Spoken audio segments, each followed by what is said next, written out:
Aujourd'hui, dans cette vidéo, je te montre comment utiliser le nodal avec mon outil préféré qui s'appelle Magnific Space. Magnific Space, avant ça s'appelait FreePicspace, mais c'est vrai que je vois de plus en plus de créateurs de contenu utiliser ces fameux systèmes nodal. Alors en anglais, ça s'appelle Workflow Builders. Cette vidéo, elle est vraiment faite pour les débutants où on va voir pas mal de choses sur le nodal. Donc pourquoi l'utiliser, comment l'utiliser, quels sont les avantages, et on va construire ensemble nos premiers workflows pour avoir quelques cas pratiques en main. Bref, tous les éléments pour passer de 0 à héros sur Magnific.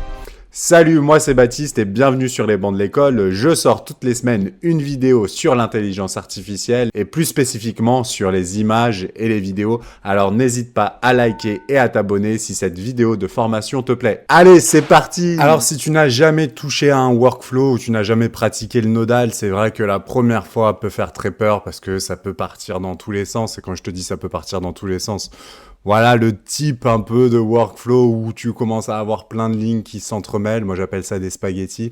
Donc, c'est vrai que ça peut faire peur. Mais pour t'expliquer un peu le concept du nodal et aussi ses points différenciants et donc ses avantages, je vais te faire un exemple tout simple. Par exemple, ça, c'est du ChatGPT. ChatGPT, ici, je lui ai demandé de me créer une image d'Emmanuel Macron avec ce t-shirt qui dit que Magnific, it's easy for sure.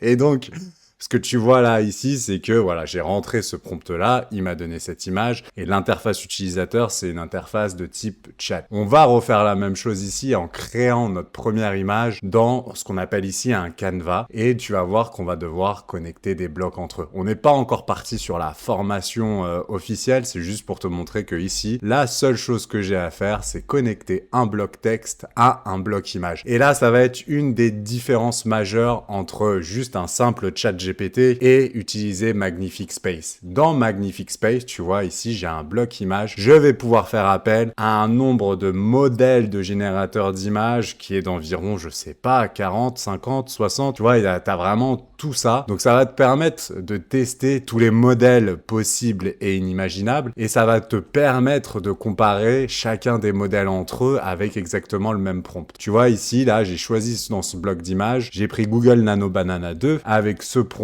ici, et puis pourquoi pas prendre un autre générateur d'images que Google Nano Banana 2. On a fait GPT-2 avec ChatGPT pour voir le résultat qui était vraiment plutôt pas mal. Donc ici, on va essayer de faire du Flux et voir ce que Flux nous rend en général. Flux, c'est un modèle qui est plutôt pas mal. Et là, je vais juste lancer ma génération comme ça. Et je sais pas si tu as vu, il y avait marqué Run Unlimited. C'est une petite astuce dans Magnific ou un petit avantage dans Magnific que je vais t'expliquer juste après dans la vidéo. Tu vas pouvoir générer des images gratuitement avec Magnific AI. Et Flux, ici, tu vois, j'ai fait mes pré-réglages que je vais t'expliquer ensuite. Et je lance directement ma génération. Et là, tu vois que j'ai eu mon résultat de Google Nano Banana 2. Ouf, tu vois, for sure, Magnific is easy. Ouais, c'était ça. Donc là, j'ai un premier résultat plutôt acceptable. Ici, c'est du 9/16e et ici, il m'a fait plutôt, on dirait, du 3/4. Le résultat sur GPT-2 est vraiment très bien. Mais tu commences à comprendre l'avantage et là, tu vois le résultat sur Flux qui est vraiment pas super. Mais l'avantage principal d'un outil nodal et ici de Magnific AI, c'est que tu vas avoir accès à beaucoup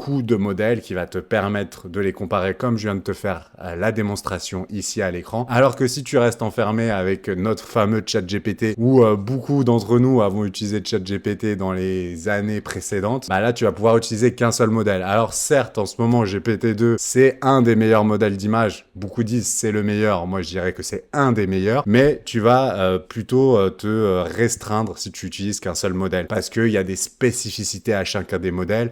Et quand on dit que GPT-2 est le meilleur modèle, c'est le meilleur dans la généralité, mais c'est toujours mieux d'avoir plusieurs outils dans sa trousse à outils, je dirais. Donc voilà, c'est un des avantages de Magnific AI, c'est que tu vas pouvoir faire appel à une palette d'outils qui est inimaginable par rapport à juste utiliser un seul outil. Alors on va voir ensemble le deuxième avantage de Magnific AI en le comparant à un outil qui est très connu qui s'appelle Xfield. En général, les gens qui utilisent Xfield vont utiliser pour générer leurs images mais aussi leurs vidéos plus ou moins cette interface utilisateur où voilà, à chaque fois, tu as toutes les images que tu as créées au fur et à mesure. Alors oui, c'est cool, tu vas pouvoir rentrer tes prompts. Comme dans Magnifique AI, tu vas pouvoir utiliser plein de modèles différents. Et eux, ils ont aussi des modèles très spécifiques à eux, qui s'appellent Xfil Sol Cinema, Xfil Sol 2.0, qui sont des modèles plutôt intéressants. Mais ici, tu vas voir qu'à chaque fois, tu vas créer tes images un par un. Alors que dans Magnifique, ça te permet vraiment, ou le nodal, ça te permet vraiment de créer ce qu'on appelle un workflow. C'est-à-dire que là, par exemple, moi, ce que j'ai fait, c'est un générateur de portraits professionnels par IA. Bref, juste pour faire des photos sur LinkedIn. Je mettrai ce workflow en description, bien entendu, si vous voulez vous amuser. Il y aura juste pas ma tête, ça serait à la tête de quelqu'un d'autre. Et grosso modo, ce que tu vois là, en fait, c'est un workflow. Et je vais pas t'expliquer comment j'ai réalisé ce workflow, on va voir ça un peu plus tard dans la vidéo. Mais c'est juste pour te montrer que si je change la photo qui est ici et que je mets une autre photo, bah je sais pas, ce gars par exemple que j'ai créé, je l'ai appelé Marco.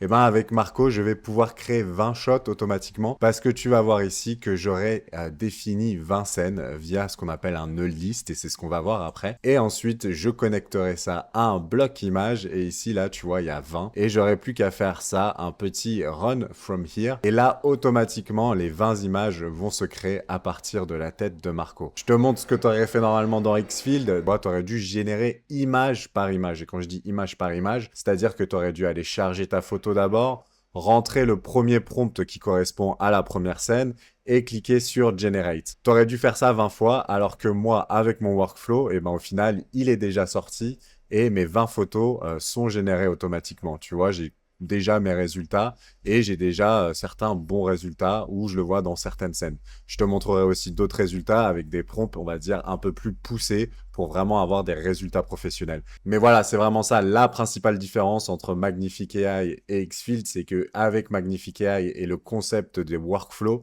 tu vas pouvoir créer tout un processus et il faut un peu voir ça comme des formules Excel.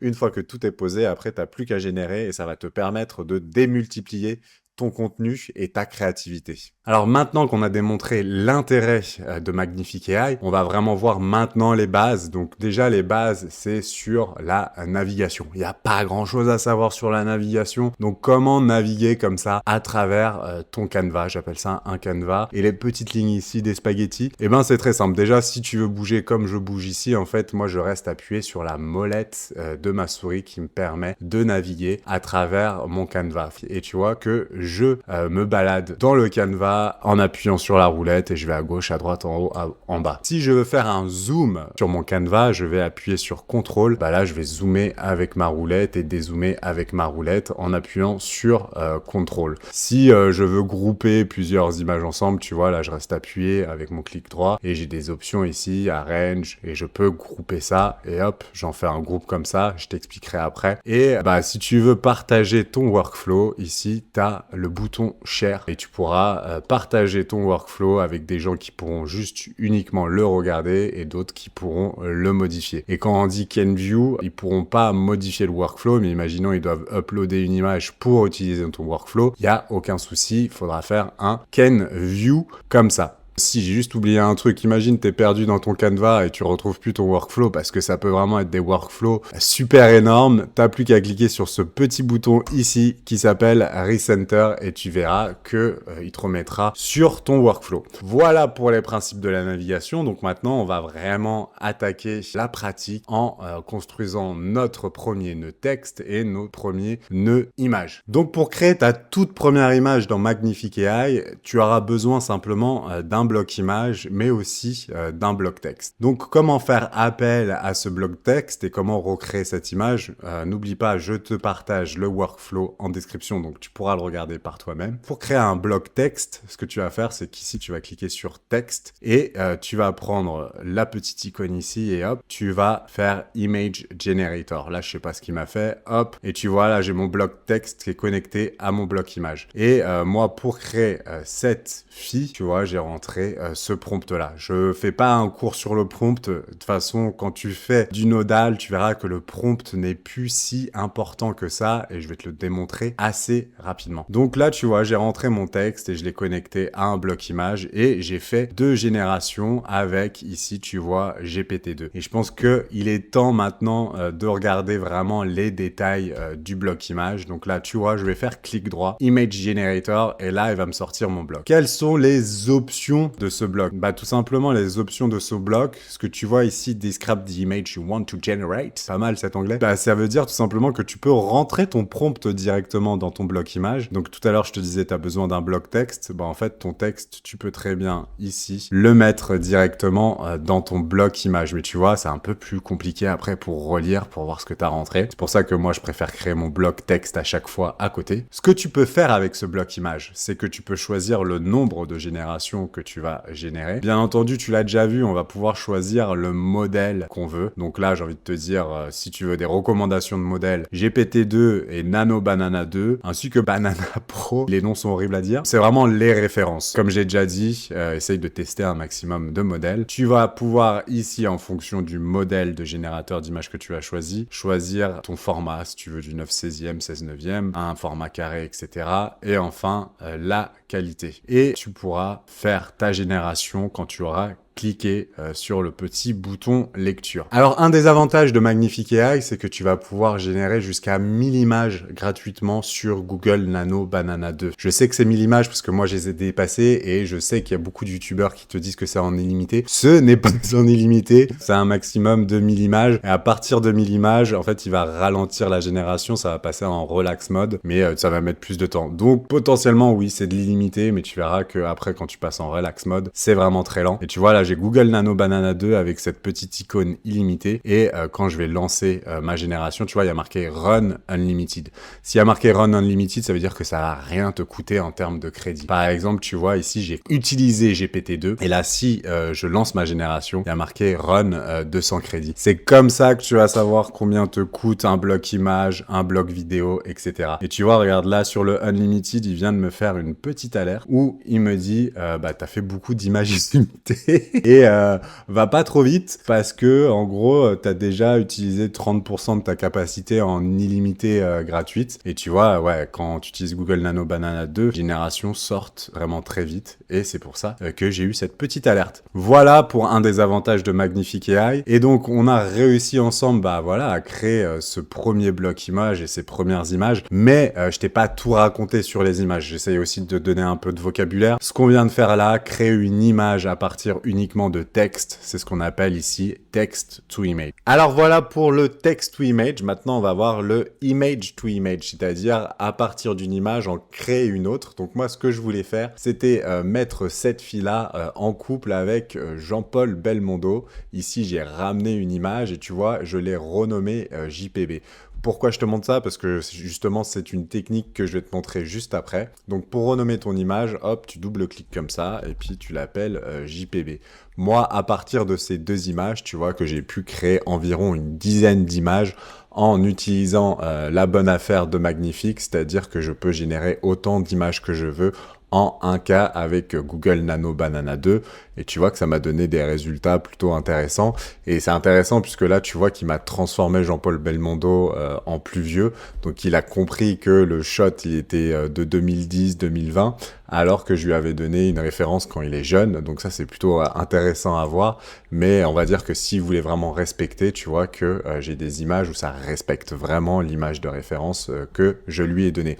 Donc comment j'ai fait ça? Tu vois que ça c'est mon prompt et que j'ai utilisé la technique des références. Donc on va repartir de zéro, je vais te montrer comment j'ai fait. Donc j'ai fait un clic droit, Image Generator. Ici, je vais connecter les 2 images que je voulais. Donc, je les connecte comme ça avec mes petits spaghettis. Hop. Et tu vois, là, j'ai créé un nouveau bloc image. Donc là, je vais reprendre tout simplement le prompt que j'avais fait, qui est ici. Et je vais le coller. Et tu vois que là, en bleu, il y a bien cette référence @jpb @fi. Donc, ce que ça fait, en fait, ça fait appel directement à ces 2 images. Donc, si j'avais voulu, j'aurais même pas eu besoin besoin de connecter mes spaghettis, puisqu'après les connexions se seraient créées toutes seules. Et donc pour faire appel à une image comme ça, tu vas faire arrobase, et ici tu vas voir lesquels sont connectés et lesquels ne sont pas connectés. Et là, hop, tu cliques sur JPB, et après, tu n'auras plus qu'à relancer ton image et voir tes résultats tout simplement.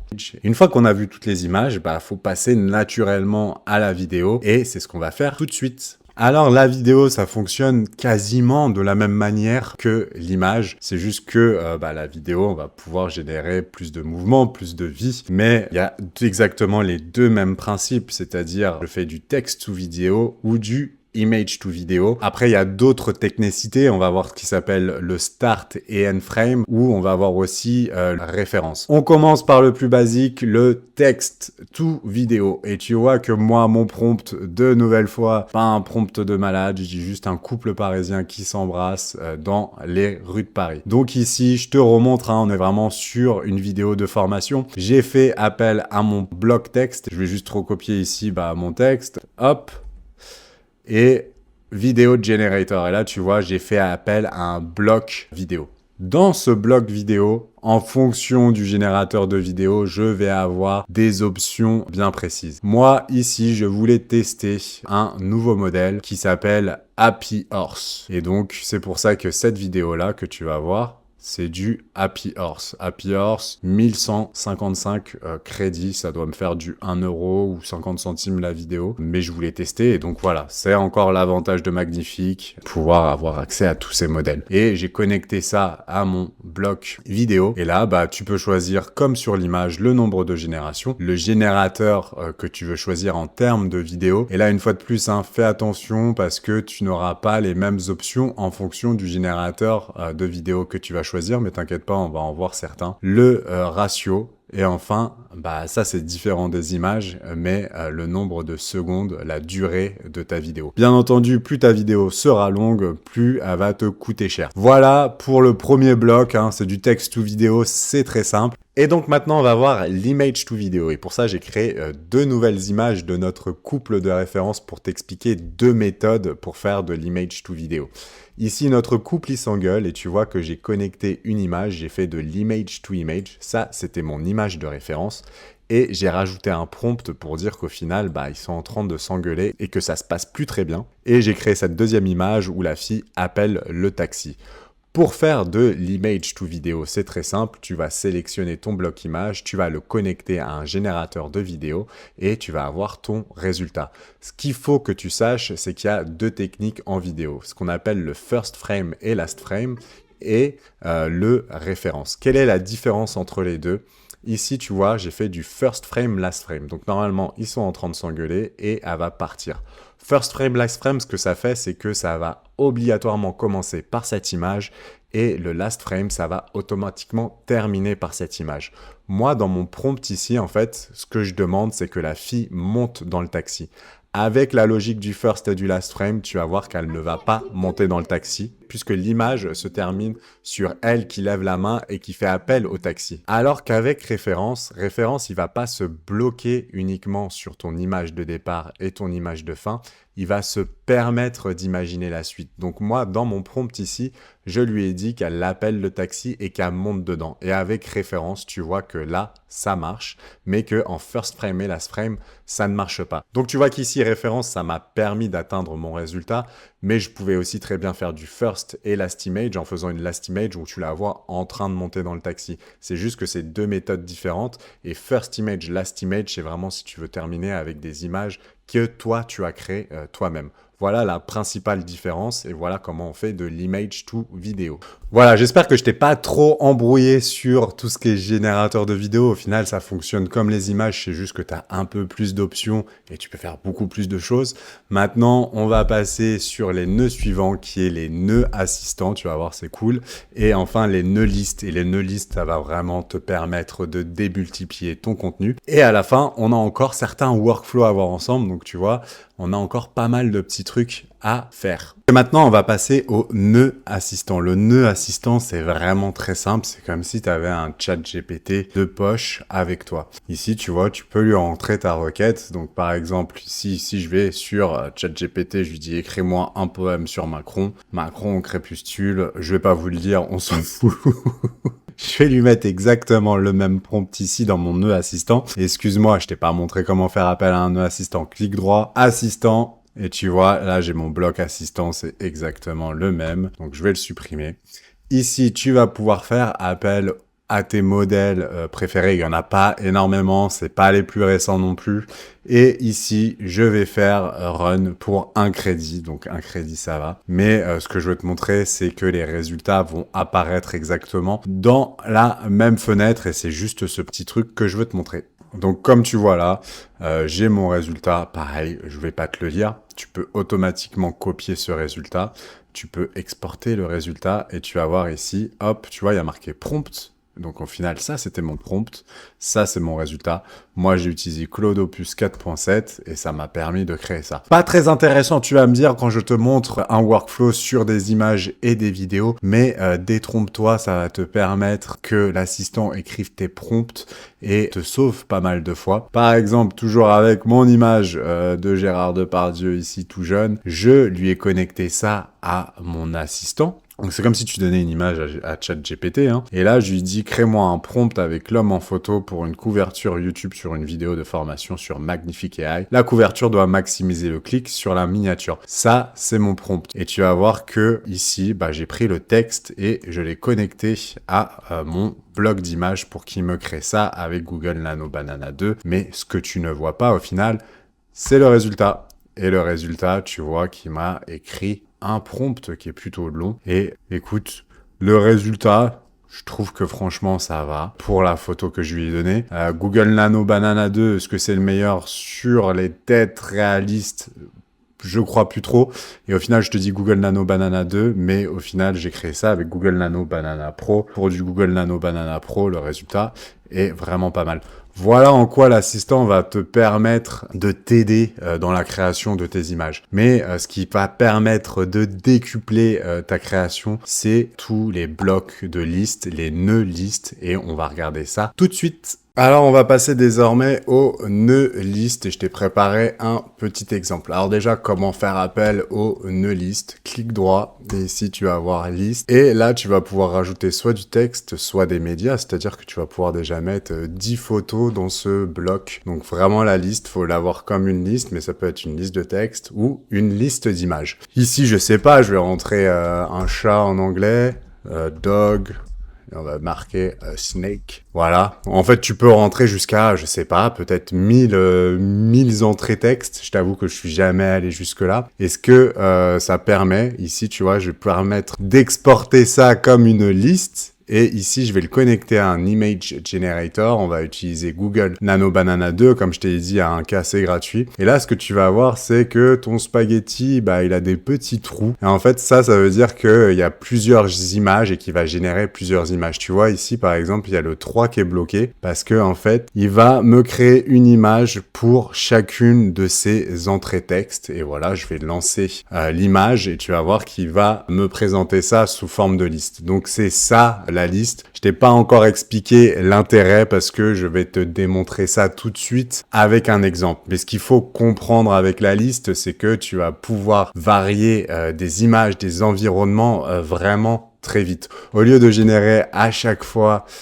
un prompt avec du texte pour le connecter à une image, là je te le fais très rapidement pour te montrer, tu vois que ça me prend déjà un peu plus de temps rien que sur 3 images, alors que là tu vois qu'il m'a créé mes 3 images. Les prompts, là c'est vraiment juste des mots, donc tu vois il m'a créé ça, mais c'est plus pour te démontrer l'intérêt de la liste. Une fois de plus, ça c'est une vidéo de formation pour débutants. Donc voilà un peu ce que fait la liste. La liste, ça va te permettre vraiment de démultiplier tes résultats. Et donc maintenant sur la liste, c'est mieux de passer à un cas pratique. Donc j'ai repris cette photo qu'on a créée ensemble tout à l'heure, tout au début formation. Je l'ai connectée ici à un bloc assistant.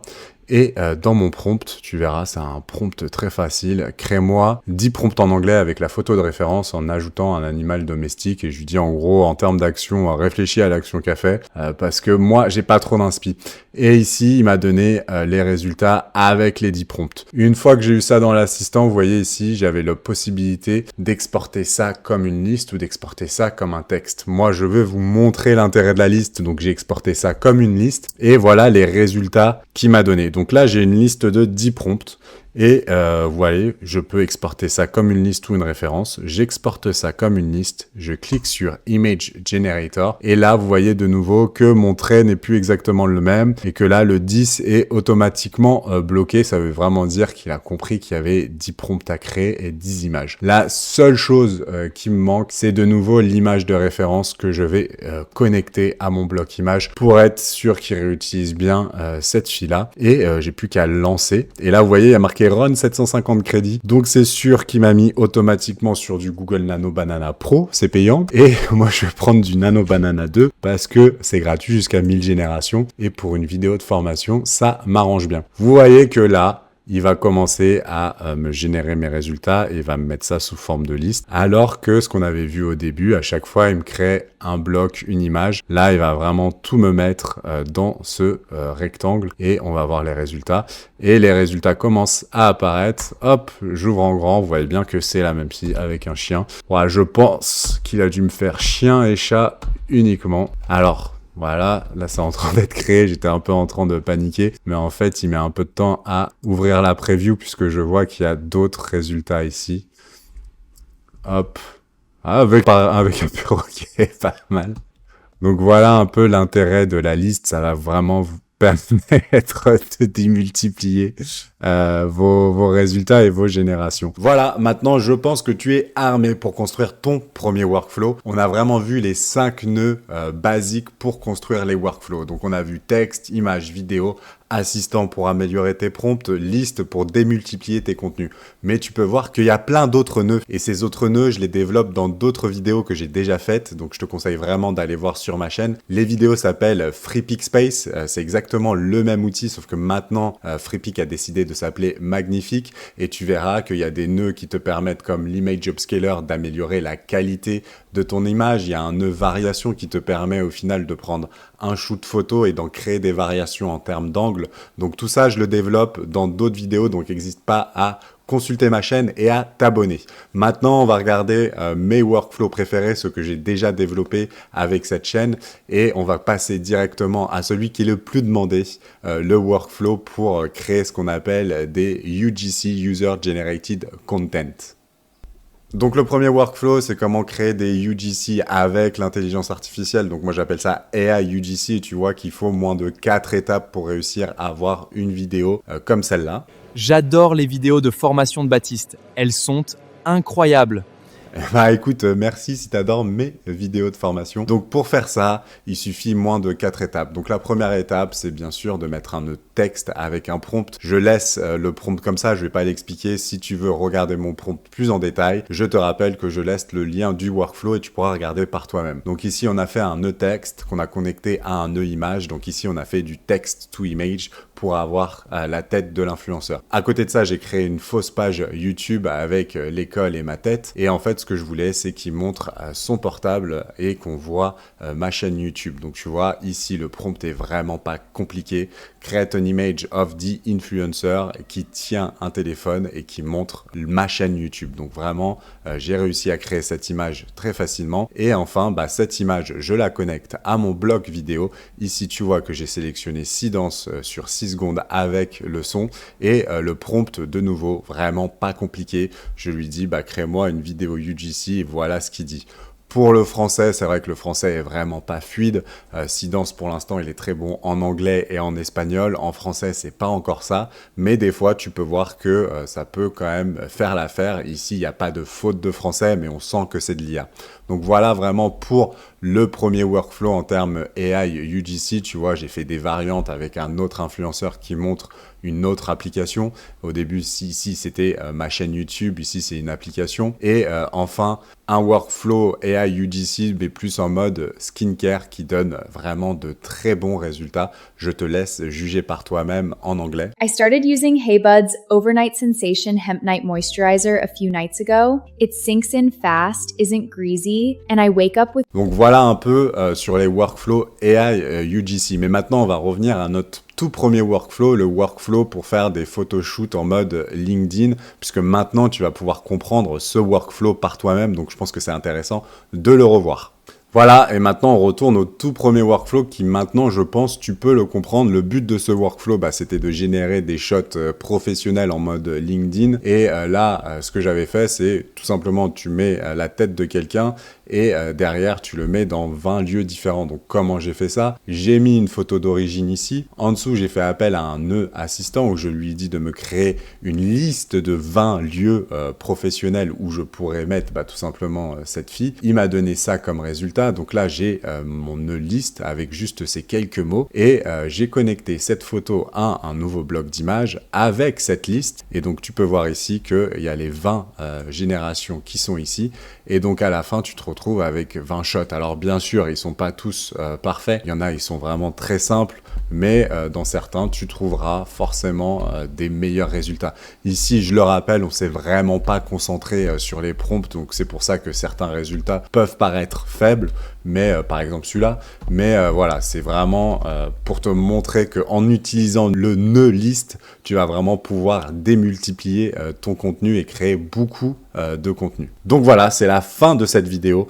J'espère qu'elle t'a plu. N'hésite pas à liker et à t'abonner si cette vidéo t'a plu. Et moi, je te dis à la prochaine pour une future vidéo. Allez, ciao!